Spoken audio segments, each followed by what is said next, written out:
বৈশাখ বৈশাখ বৈশাখ বৈশাখ আসলেই হইল পান্তা ভাত আর ইলিশ। এইবার ইলিশ ভাত ভর্তা, ইলিশ পরিহার করুন, ভর্তা দিয়ে পান্তা খান, এটাই হইল প্রতিপাদ্য বিষয়। এবার যাই হোক, আমি এখানে শাক রান্না করেছিলাম। হ্যালো, আসসালামু আলাইকুম। আশা করি যে যেখানে আছেন, কাছে দূরে, দেশ প্রবাসে, সবাই ভালো আছেন। আমরা ভালো আছি আলহামদুলিল্লাহ।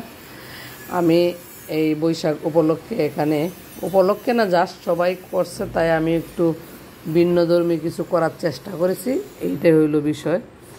আমি এখানে গ্রামে যেভাবে পাট শাক রান্না করে, আমাদের গ্রামের বাড়িতে দেখছি সংক্রান্তির দিন যত তিতা শাক আছে, তিতা শাকের ভিতরে গিমা শাক আছে একটা, ওইটা ছোটোবেলা আমাদের মা চাচিরা আমাদেরকে সংক্রান্তির দিন রান্না করে খাওয়াইতো। আমি ঢাকা শহরে খুঁজছি কিন্তু পাই নাই।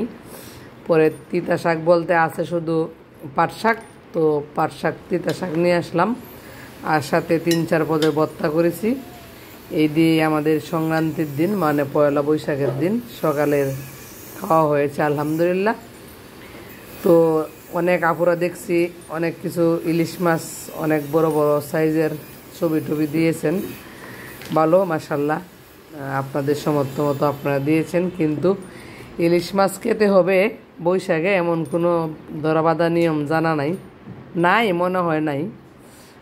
তো তারপরেও যারা দিয়েছেন তাদের ধন্যবাদ, যেহেতু ভালো ভিডিও দিয়েছেন। আমরা ওইরকম ভালো ভিডিও দিতে পারি নাই। ইলিশ মাছ নিয়ম নীতি এবার বন্ধ করতে চাই আমরা সবাই মিলে। ইলিশ মাছ খেতে হবে এমন নিয়ম নাই, কারণ অনেক গরিব মানুষ আছে ইলিশ মাছ খেতে পারে না, আর এই জন্যই অনেকটা পরিহার করা, আর যেহেতু এটা নিয়ম নাই এজন্য পরিহার করা। তো আপনারা দিয়েছেন, আপনাদের ব্যক্তিগত ব্যাপার, আর আমি বলেছি এটা আমার নিজস্ব মতামত। আপনাদের মতো আপনারা দিতেই পারেন, ওটা কোনো বিষয় না।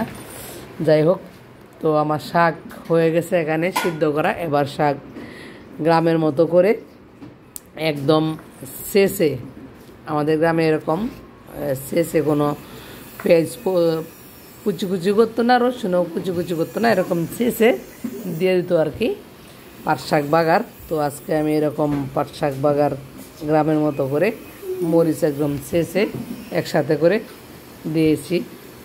তো আরও এর সাথে বিভিন্ন প্রকার ভর্তা করেছি। ভর্তার মাঝে আছে হচ্ছে বাদাম ভর্তা, শুটকির ভর্তা, রসুন ভর্তা, আর আছে হচ্ছে আলু ভর্তা। আলু ভর্তা কমন জিনিস, সবাই করে। তো আমি এখানে একটু এই রসুন ভর্তা করেছি আর বাদাম ভর্তা কীভাবে করেছি এখানে দেখাইছি আমি। আর এই শাক দেখেন একদম পেঁয়াজগুলো গোল্ডেন কালার হয়ে গেছে। এরকম শাক বাগার দিলে কিন্তু অনেক টেস্টি হয়। আমি শাক থেকে একটু পানিও কিন্তু ফালাই নাই, শাক একদম ভালো করে শুকিয়ে নিয়ে একদম বাগার দিয়েছি। তো সেরকম টেস্টি হয়েছিল, যদিও এটা বৈশাখের খাবার হিসাবে দিয়েছিলাম গতকালকে। তো হয়ে গেল শাক। এখানে বাদাম ভেজে নিয়েছি, শুকনো মরিচ ভেজে নিয়েছি, বাদামের সাথে পেঁয়াজ রসুন ভেজে নিয়েছি।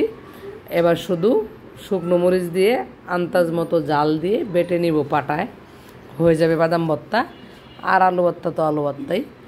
এখানে রসুন ভর্তা করেছি আমি, এটা শুটকি ভর্তা। রসুন ভর্তা করেছি আমাদের আঞ্চলিক, আমাদের এলাকায় রসুন ভর্তা করে এইভাবে রসুনগুলো ভালো করে ভেজে তারপরে শুকনো মরিচ দিয়ে শুধু পাটা এরকম বেটে নেয়, আর সাথে কিছু আস্ত রসুন দিয়ে রাখে, ওটা খেতে অনেক টেস্টি হয়।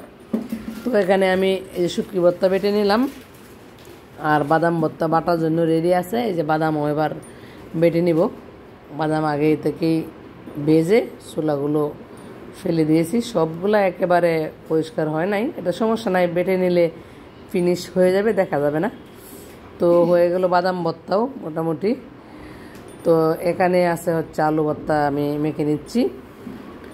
আলু ভর্তা একটু বেশি মরিচ দিয়েছি, কারণ আলু ভর্তা মিষ্টি লাগে না হলে। তো আলু ভর্তা মেখে নেওয়ার পরে তো শুধু থাকবে পরিবেশন করার পালা। দেখুন, এত জাল কিন্তু খেতে পারি না আমি, কিন্তু এই জাল দেখে অনেকটাই লোভনীয় মনে হয়, কিন্তু খেতে পারি না, এত জাল কম দিব মরিচ।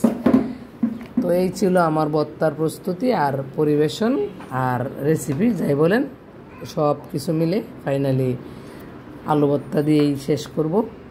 আলু ভর্তা হয়ে গেলে আর কি শেষ, আর অন্যান্য ভর্তা সব হয়ে গেছে। তো কেমন লেগেছে ভিডিওটি সবাই কমেন্ট সেকশনে বলে দেবেন। এবার এই পর্যন্তই, দেখা হবে পরবর্তী ভিডিওতে। সেই পর্যন্ত ভালো থাকুন, সুস্থ থাকুন, নিরাপদে থাকুন, আর আমাকে সাপোর্ট করার জন্য পাশেই থাকুন। দেখা হচ্ছে আবারও। আল্লাহ হাফেজ।